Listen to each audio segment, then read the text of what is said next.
Hello, പുലർച്ചെ 4 മണി ഖണ്ഡകർണൻ തെയ്യം കാണാൻ വേണ്ടിയിട്ടുള്ള കാത്തിരിപ്പിലാണ്. ഒരുപാട് പേര് വരാൻ തുടങ്ങിയിട്ടുണ്ട്. കാരണം ഖണ്ഡകർണനാകുമ്പോഴേക്കും ഒരുപാട് ജനങ്ങളുണ്ടാകും.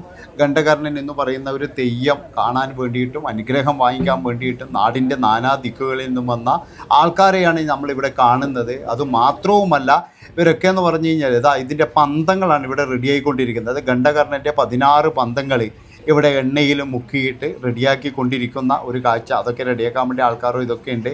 അവരങ്ങനെ 2 വലിയ വട്ടളങ്ങൾ അപ്പുറത്തും ഇപ്പുറത്തും വച്ചിട്ട് അതിൻ്റെ അകത്തേക്ക് എണ്ണ ഇങ്ങനെ ഒഴുക്കിയിട്ട് ഇങ്ങനെ കോരി ഒഴിച്ചുകൊണ്ട് നിൽക്കും. അതാണ് ഖണ്ഡകർണൻ്റെ മുഖത്തെഴുത്തും കാര്യങ്ങളൊക്കെ അവിടെ റെഡിയായിക്കൊണ്ടിരിക്കുന്നുണ്ട്. അതിനിടയിൽ എന്ന് പറഞ്ഞാൽ അമ്പലത്തിലെ ആൾക്കാരാണ് ഇവരൊക്കെ എന്ന് പറഞ്ഞാൽ അവിടെയുള്ള ഊരാളന്മാരും അതുപോലെ തന്നെ കോമരവും ഇങ്ങനെയുള്ള അവരാണ്. അവരൊക്കെ എന്ന് പറഞ്ഞാൽ വിളക്കും കാര്യങ്ങളൊക്കെ കത്തിക്കാനുള്ള ഇതിലാണ്. പിന്നെ ഒരുപാട് പേര് വരാനുണ്ട്. അതുകൊണ്ട് തന്നെ എന്ന് പറഞ്ഞാൽ ഇവിടെയുള്ള കാത്തു നിൽക്കുന്നുണ്ട്. എല്ലാവരും ഇങ്ങനെ കാത്തിരിക്കലാണ് ഖണ്ഡകർണൻ. അതിനിടയിൽ എന്ന് പറഞ്ഞാൽ ഭൈരവൻ്റെ ആ ഒരു തെറ, അവിടെ ഒരു ചെറിയൊരു കലശവും കാര്യങ്ങളൊക്കെ ഉണ്ടായിരുന്നു. ഇതാണ് ഖണ്ഡകർണൻ്റെ ആ ഒരു മുഖത്ത് എഴുതുകയാണ് ഖണ്ഡകർണൻ്റെ. അത് പിന്നെ നമ്മൾ അധികം വീഡിയോ എടുത്തിട്ടില്ല, കാരണം അങ്ങനെ എടുക്കാൻ പാടില്ല എന്നുള്ളതാണ്. അതുകൊണ്ട് തന്നെ നമ്മൾ വെളിയിലേക്ക് മുടി വെക്കുന്നതിന് മുന്നേ ആയിട്ട് എല്ലാ തെയ്യങ്ങളോടും അതുപോലെ തന്നെ എന്ന് പറഞ്ഞു കഴിഞ്ഞാൽ കോട്ടത്തും വന്ന് അനുഗ്രഹം വാങ്ങിക്കുന്ന ഖണ്ഡകർണനെയാണ് നമ്മളിപ്പോഴങ്ങ് പശ്ചാത്തലത്തിൽ കാണുന്നത്. ഓരോ സ്ഥലത്ത് പോയിട്ട് ഓരോ ആ ഒരു സ്ഥാനത്ത് പോയിട്ടും അനുഗ്രഹങ്ങൾ വാങ്ങിക്കുന്നു.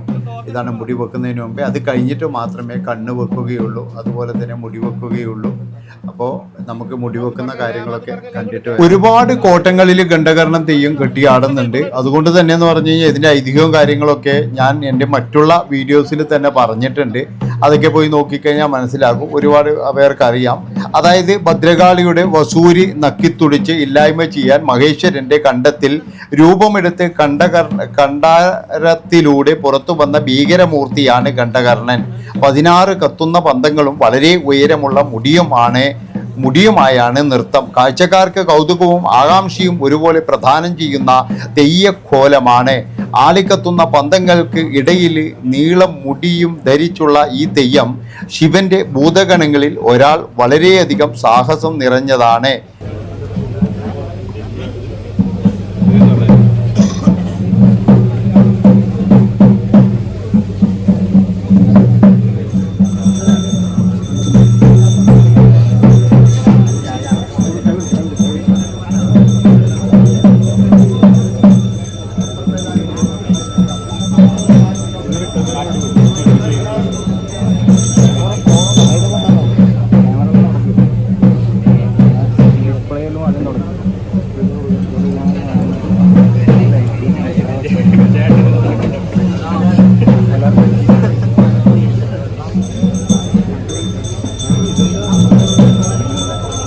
അങ്ങനെ ഖണ്ഡകർണൻ തെയ്യം കാണാൻ വേണ്ടിയിട്ട് അക്ഷമയോടെ കാത്തു നിൽക്കുന്ന ഭക്തജനങ്ങളെയാണ് നിങ്ങളിവിടെ കാണുന്നത്. ഒരുപാട് പേരുണ്ട്. എല്ലാവരും എന്ന് പറഞ്ഞു കഴിഞ്ഞാൽ ഖണ്ഡകർണൻ തെയ്യത്തിൻ്റെ ആ ഒരു അഗ്നിപ്രവേശം, അതായത് പന്തങ്ങളുമായിട്ട് ഖണ്ഡകർണൻ തെയ്യം നീങ്ങുന്ന ഒരു കാഴ്ച കാണാൻ വേണ്ടിയിട്ട് തന്നെയാണ്. ഒരേ സമയം തന്നെ നമുക്ക് കൗതുകവും അതുപോലെ തന്നെ ഭയവും തോന്നിക്കുന്ന രീതിയിലാണ് ഖണ്ഡകർണൻ്റെ ആ ഒരു തീപ്പന്തങ്ങളൊക്കെ. നമുക്കെല്ലാവർക്കും അറിയാം, ഒരു ഭയങ്കരമായിട്ട് ഇപ്പോൾ മുടി വെക്കാനുള്ള തയ്യാറെടുപ്പിലാണ്. മുടിയുടെ ആ ഒരു പന്തമൊക്കെ കത്തിക്കുന്നുണ്ട്. പിന്നെ എന്ന് പറഞ്ഞു കഴിഞ്ഞാൽ ഇവിടെ പന്തങ്ങളും കാര്യങ്ങളൊക്കെ എന്ന് പറഞ്ഞു കഴിഞ്ഞാൽ അവരുടെ സഹായികൾ, അതായത് ഖണ്ഡകർണന് കെട്ടിക്കൊടുക്കുകയാണ് പന്തങ്ങളും കാര്യങ്ങളൊക്കെ. ഒരുപാട് പേര് ഇതിൻ്റെ ചുറ്റുമുണ്ടാകും. കാരണം നമുക്ക് എല്ലാവർക്കും അറിയാം, ചെറിയ ഒരു പാളിച്ച പോലും എന്ന് പറഞ്ഞു കഴിഞ്ഞാൽ അത് ഭയങ്കര ഒരു ഇതാകും. അതുകൊണ്ട് തന്നെ എന്ന് പറഞ്ഞാൽ എല്ലാ കാര്യങ്ങളും ചെയ്യാൻ വേണ്ടിയിട്ട് അവരുടെ ആൾക്കാരും കാര്യങ്ങളൊക്കെ ഉണ്ട് അവിടെ. അവർ കൃത്യമായിട്ട് ഇപ്പോൾ ലൈറ്റെല്ലാം ഓഫ് ചെയ്യും. ലൈറ്റ് ആരോ അതിൻ്റെ ഇടയ്ക്ക് പെട്ടെന്ന് തന്നെ ലൈറ്റ് ഓഫ് ചെയ്തു. അത് ഓഫ് ചെയ്യല്ലേ എന്ന് ഒരാൾ പറയുകയാണ്. അപ്പോൾ ലൈറ്റ് ഇടുകയും ചെയ്തു. കാരണം പന്തത്തിന് തീ കൊളുത്തി കഴിഞ്ഞാൽ മാത്രമേ ലൈറ്റ് ഓഫ് ചെയ്യാൻ പാടുള്ളൂ എന്നുള്ളതാണ്. ഇനി കാണാൻ പോകുന്നത് ഖണ്ഡകർണൻ തെയ്യത്തിൻ്റെ മുടി വെക്കുന്ന അതൊരു അത്ഭുതകരമായ ഒരു കാഴ്ചയാണ്. ആ ഒരു മുടിയും എടുത്തിട്ട് അതിൻ്റെ അതിന് ചുറ്റും ഇങ്ങനെ ഓടും. വലിയ നീളം മുടിയാണ്. അതിനാണെങ്കിൽ പന്തവും ഉണ്ടാകും. പിന്നെ എന്ന് പറഞ്ഞു കഴിഞ്ഞാൽ 16 പന്തമാണ് ഖണ്ഡകർണനുള്ളത്. ആ പന്തങ്ങളാണ് ഇവിടെ റെഡിയായിക്കൊണ്ടിരിക്കുന്നത്. ഇപ്പോഴാ മുടിയും കൊണ്ട് ഒരു ദൈവത്തിൻ്റെ മുടിയും കൊണ്ട് ഇങ്ങനെ പോകുന്ന ഒരു ചടങ്ങാണ് ഇപ്പോഴും നടക്കുന്നത്. ഇതൊക്കെ കാണുമ്പോൾ തന്നെ എന്ന് പറഞ്ഞാൽ ഒരുപാട് അനുഗ്രഹങ്ങളും കാര്യങ്ങളൊക്കെ നമുക്ക് വരും. കണ്ണിന് തന്നെ ഒരു കുളിർമ. നമുക്ക് എല്ലാവർക്കും അറിയാം, നമ്മുടെ മലബാർ ഭാഗത്ത് എന്ന് പറഞ്ഞു കഴിഞ്ഞാൽ തെയ്യം എന്ന് പറഞ്ഞു കഴിഞ്ഞാൽ നമ്മുടെ എല്ലാം രക്തത്തിൽ അലിഞ്ഞു ചേർന്നിട്ടുള്ളത് തന്നെയാണ്. ഇപ്പോഴും ഈ തെയ്യം കാണാനും അനുഗ്രഹം വാങ്ങിക്കാനും ഒക്കെ നിരവധി ആൾക്കാർ പല സ്ഥലങ്ങളിൽ നിന്നും വരുന്ന ഒരു കാഴ്ചയുമുണ്ട്. അതുകൊണ്ട് തന്നെ എന്ന് പറഞ്ഞാൽ എല്ലാവരും അത് വളരെയധികം സൂക്ഷിച്ചൊക്കെ നിൽക്കണം. ഇങ്ങനെ പോയി കഴിഞ്ഞാൽ ഇപ്പോൾ ഘണ്ഠാകർണൻ്റെ പന്തവും കാര്യങ്ങളൊക്കെ കത്തുന്ന ആ ഒരു കാഴ്ച കൂടി നമുക്ക് കാണാം.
ഭക്തജനങ്ങളുടെ ഗോയിന്നൻ വിളിയോടുകൂടി, അതായത് ഗോയിന്ന ഗോയിന്ന ഗോയിന്ന ഗോയിന്ന ഗോയിന്ന ഗോയിന്ന ഭക്തജനങ്ങളുടെ ഗോയിന്ന വിളിയോട് കൂടിയിട്ട് ഘണ്ഠാകർണൻ ദൈവത്തിൻ്റെ ആ ഒരു പന്തം കൊടുത്തിരിക്കുകയാണ്. ഇനിയിപ്പോഴെന്ന് പറഞ്ഞു കഴിഞ്ഞാൽ 3 ചുറ്റം പ്രദക്ഷിണം വരുന്ന ആ ഒരു ചടങ്ങിലേക്കാണ്. ആ ഒരു ചടങ്ങും കാര്യങ്ങളൊക്കെ ആൾക്കാരോടൊക്കെ മാറി നിൽക്കാൻ പറയുന്നുണ്ട്. കാരണം എന്താണെന്ന് വെച്ചാൽ തീയാണ്. പക്ഷേ എന്നാലും ചില ആൾക്കാരൊന്നും മാറി നിൽക്കത്തില്ല, അടുത്ത് തന്നെ പോയി നിൽക്കും. പക്ഷേ ഇത് തീയാണ്, അതുകൊണ്ട് തന്നെ അവർ പറയുന്നത് പോലെ ചെയ്യണം. കാരണം എന്താണെന്ന് വെച്ച് കഴിഞ്ഞാൽ ഒരുപാട് പേര് അതിൻ്റെ ആൾക്കാരൊക്കെ അവിടെ തന്നെ ഉണ്ട്. എന്നാൽ മറ്റുള്ളവർക്ക് പൊള്ളലേൽക്കാതെ ഇതൊക്കെ നോക്കേണ്ട ഒരു കടമയും അവർക്കുണ്ട്. അതുകൊണ്ടാണ് അവരെല്ലാവരോടും കുറച്ച് മാറി നിൽക്കാൻ പറയുന്നത്. ഇനിയിപ്പോൾ ഘണ്ഠാകർണൻ്റെ പ്രദക്ഷിണവും അതുപോലെ തന്നെ എന്ന് പറഞ്ഞു കഴിഞ്ഞാൽ കൂടെയുള്ളവരുടെ അനുഗ്രഹം, കൂടെയുള്ളവർക്കൊക്കെ അനുഗ്രഹം കൊടുക്കുന്ന ആ ഒരു ചടങ്ങും കാര്യങ്ങളൊക്കെ കഴിഞ്ഞു. ഇനി പ്രദക്ഷിണം വരികയാണ്. നമുക്ക് പ്രദക്ഷിണമൊക്കെ കണ്ടിട്ട് വരാം.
എന്റെ ശ്രീ മഹാദേവൻ തിരുവടി അല്ലച്ചോ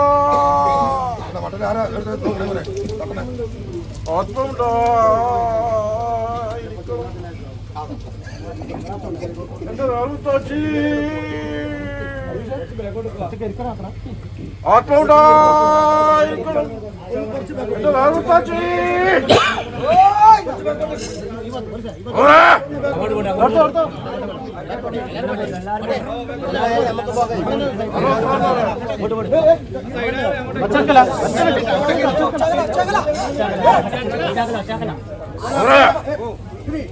ഭരണസ്ഥാന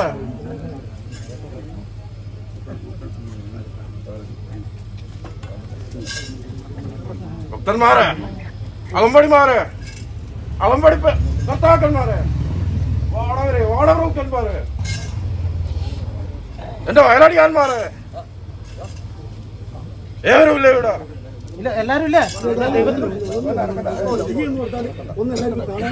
ഭക്തന്മാരെ വൈദ്യങ്ങളെ സന്തോഷമായില്ലേ ഇന്നത്തെ ദിനം ഉപാധാരമായിട്ട് എന്റെ അഴീക്കോട് കുഴിഞ്ഞ കുന്നിലകത്ത് എന്റെ അക്കിളിയത്തപ്പൻ്റെതായിരിക്കുന്ന അമരഭൂമി പാലോട്ട് ദൈവത്തിന്റെ അഭിഷേകം ഒഴുകുന്ന സ്ഥലം അല്ലെ കൂടാതെ എന്റെ പാമ്പാടിയാൽ എന്തിരിക്കുന്ന വിളതായിരിപ്പൊരു മാതാവ് നിങ്ങളതായിരിക്കുന്ന ഈ വയലൻസ് കൂർമ്പ എന്നിരിക്കുന്ന വിളതായിരിപ്പൊരു മാതാവും നിങ്ങൾക്ക് ഇവിടെ ഉണ്ടല്ലോ ഈ സ്ഥാനം അല്ലെ കൂടാതെ ഞങ്ങൾ അനേകം ദേവീദേവന്മാരെ പൊന്നിൽ ചങ്ങലയിലിട്ട് പൊന്നിച്ചിട്ടുണ്ടല്ലോ സന്തോഷമല്ലേ നിങ്ങൾക്ക് എല്ലാവരോടും അന്ന് കൊടുങ്ങല്ലൂർക്കാവ് വട്ടം മുഖേതുവായി ഭഗവാൻ വെള്ളിയാഴ്ച വാഴുന്ന ഒരു നട്ടുച്ചയ്ക്ക് ഒറ്റത്തണ്ടനായിരിക്കുന്ന തേരിലേറി ഗുരുരകൻ എന്ന നാൾ വഴിയെ ശ്രീ കൈലാസം കൊടുങ്ങല്ലൂർക്കാവ് വട്ടം മുൻഭേദമായി പോന്നു വന്ന് കൈയെടുത്തിട്ടുണ്ടായിരുന്നു.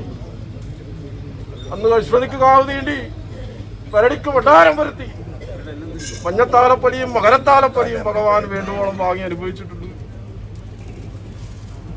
അന്ന് ഹോമപുത്തനും ഉറവുത്തനും നടഹോയ് വിളിയും മാർപ്പും അലങ്കാരവും ഒക്കെ ഉണ്ടായിരുന്നല്ലോ. അതുപോലെ ഇന്നത്തെ ഒരു ഉപഹാരമായി എന്റെ പൊന്നുബന്ധത്തിന്റെ കാര്യാനുഭൂതിക്കൊക്കെ വേണം കണ്ടുമുക്കാവില്ല.